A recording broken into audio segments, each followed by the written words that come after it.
How's it going, everybody? Eddie here again for another Video Bonanza weekly showcase. I want to start off this video with a really rare game we got in last weekend that I've never seen before. It's called Donkey Kong Jr. Math, and from what I understand, it's a release title. It's one of the first games that ever got released on Nintendo as part of the launch. It's part of the Nintendo Education series, and it's just math. You just play math essentially. I played the one-player mode, and I think that it's not actually one-player mode because the computer didn't do anything. So I think it's intended to be a two-player game, where you just have a Donkey Kong Jr. on one side, and then there's another one on the other side, and there's all these vines with single-digit numbers, and you got to climb up and collect the numbers to answer the math equation that's at the top. So it's I don't know.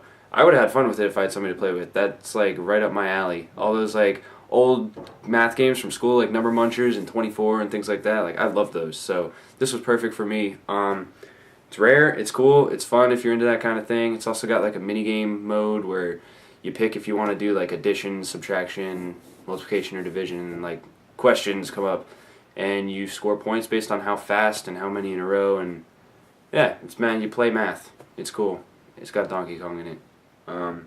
Next thing I played this week was Kingdom Hearts Recoded for Nintendo DS, and this was my first Kingdom Hearts game ever, so I didn't really know what to expect. I've seen friends play them before, but I've never played through one, and I probably put 8 hours into it already just this week, and I mean that's not even, I played another game more than that, and I still put 8 hours into it.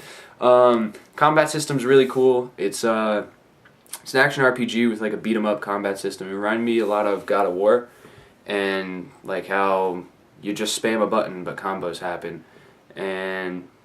But unlike God of War, there's target locking. You'll target something specifically instead of just hitting everything in your way. And I think what's really important with that is that target switching is smooth in a game that uses that combat system, and it was perfect on this. You'll be in the middle of a combo, kill something, and then continue the combo, and it'll auto switch to something else, which is crucial. Because I hate when that happens. When you I'm halfway through my combo and the big damage is gonna come. Whatever I'm fighting dies, and then I hit air. And they did a good job of making sure that didn't happen. The storyline is really cool. I got to meet a bunch of Disney characters. Huey, Dewey, and Louie. Hercules and Hades showed up.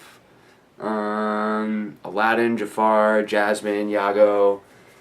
A lot of people. And right now I'm in this tower that Maleficent is trying to keep me out of. So the game's cool, and there's a lot of different aspects to it as opposed to just the action RPG. Every boss fight at the end of a world has a different gameplay they implement.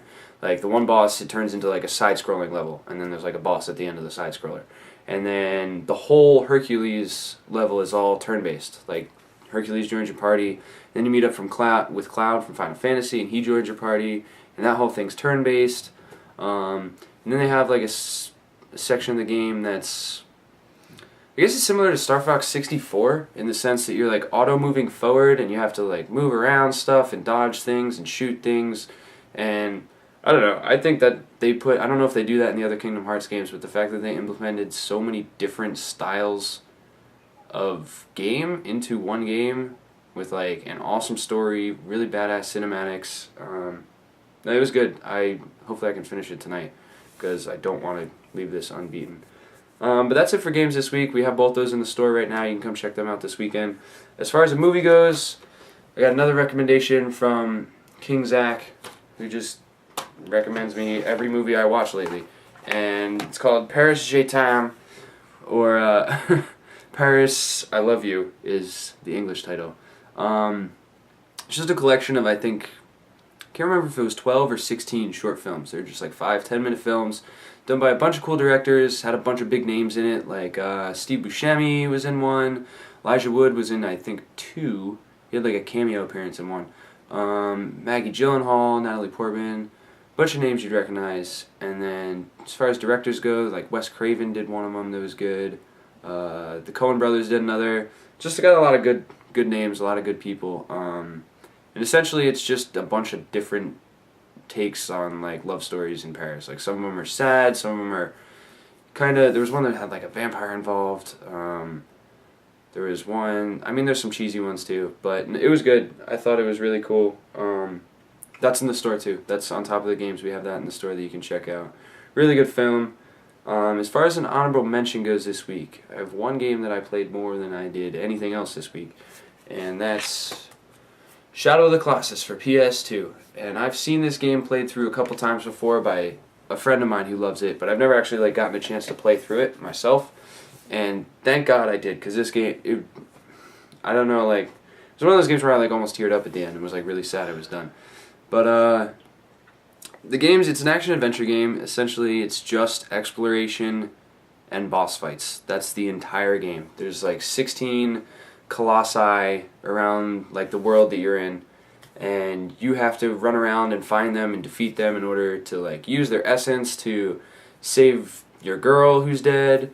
The storytelling is really vague and really dark, but I thought the storytelling was awesome. It really didn't even show up too much until the end. And then they have this whole probably 20-30 minute cinematic that happens at the end where you kind of play through some of it, but it doesn't really matter what you do. The story still ends the same. I don't want to give away the ending because I think that was the coolest part. But visually, this game was incredible. I think it's considered one of the best looking PS2 games that exists. Team Eco did a really good job on it. Makes me sad that there's another game coming out. Well, supposedly coming out. It's been in the works since 2007 by the same team, called The Last Guardian, but it's kind of disappeared, and who knows, maybe we'll see it on PS4. But hopefully, that's it for this week, guys. I checked out a few things. I spent too much time on Shadow of the Colossus. I didn't get to play everything I really wanted to. But come hang out this weekend. We got some good stuff in the store. We got a whole bunch of GameCube, Mario and Friends type games like Luigi's Mansion and Mario Sunshine, Toadstool Tour, things like that. So, and if you got old games you want to bring into trade so you can pick up some of the stuff we have, by all means do that. We love seeing what you got. Thanks again, guys. I'll see you next week.